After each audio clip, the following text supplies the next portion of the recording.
Is homosexuality a sin in your eyes? Yes, I've always believed, Pierce, the Scripture shows that it's a sin. But, you know, I'm not one of those that are out there to bash homosexuals and tell them that they're terrible people and all that. So, I suppose the obvious question is, we did that back in January. Has your position changed at all after that? Because it raised a lot of headlines, a lot of controversy. Since then, more states have endorsed same-sex marriage. It's becoming much less of a prohibitive kind of issue than it used to be. What's your view now? You know, Piers, it really never changes because mine's based out of the Scripture. That's what I believe, that the Scripture says, that homosexuality is a sin. So, you know, I believed it before and I still believe it now. Again, I would just reiterate what I said. I'm not mad at anybody. I don't dislike anybody, but, you know, respecting my faith and believing, you know, in what the Scripture says, that's the best way I can interpret it.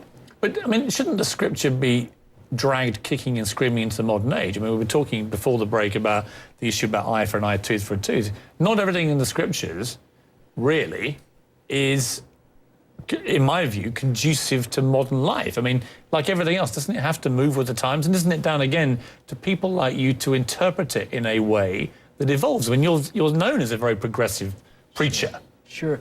Well, we want to be progressive, but sometimes when I read it, I can't see how you would change that, just like you wouldn't, you know, change some other main things, you know, in the Scripture. I don't see how that, you know, if you don't have a basis of truth, and that's what I base mine off of, the Scripture.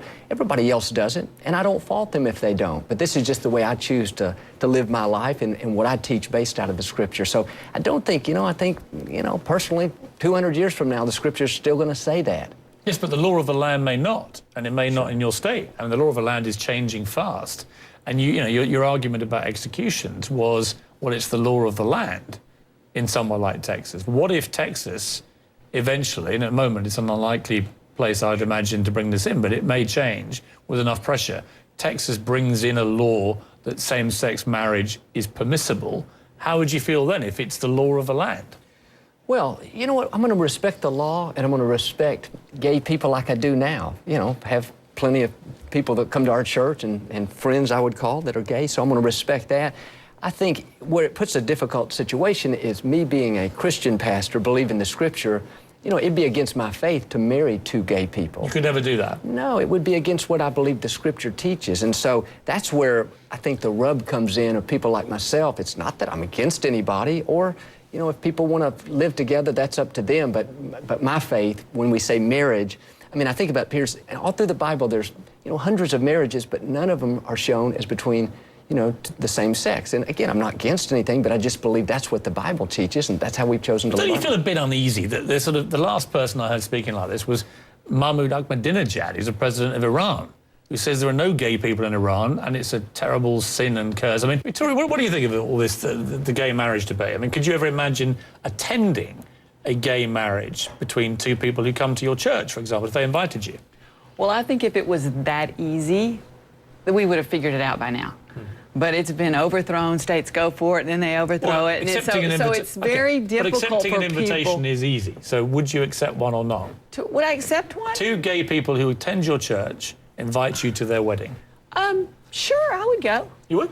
Well, I don't, you know, if I had time, could you go? I would. If they were friends of mine, and I respect them, I would certainly go. You would watch two people you think are sinners committing the ultimate sin?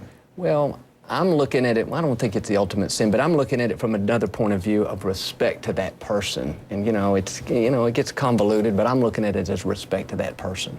Could you, in your position, actually actively encourage people to go through a same-sex marriage? Could you be seen to do it? Could you be photographed at such an event? Well, I would that not cause you problems? Well, you know, it's such a hypothetical, and I'm talking about... Well, not really, because you said lots of gay people go to your church, so it might happen. Well, I haven't been to many weddings lately to begin with, but I'm talking about somebody that was, you know, dear to us. I'm not going to disrespect somebody that's dear to us and say, you know what, you're not good enough for us or something like that. That's the way I would see it. Now, I'm not going to just run off and go to attend, you know, certain marriages just to make a statement, because that's not who I am and that's not what I stand for. And again, I don't look down on those people.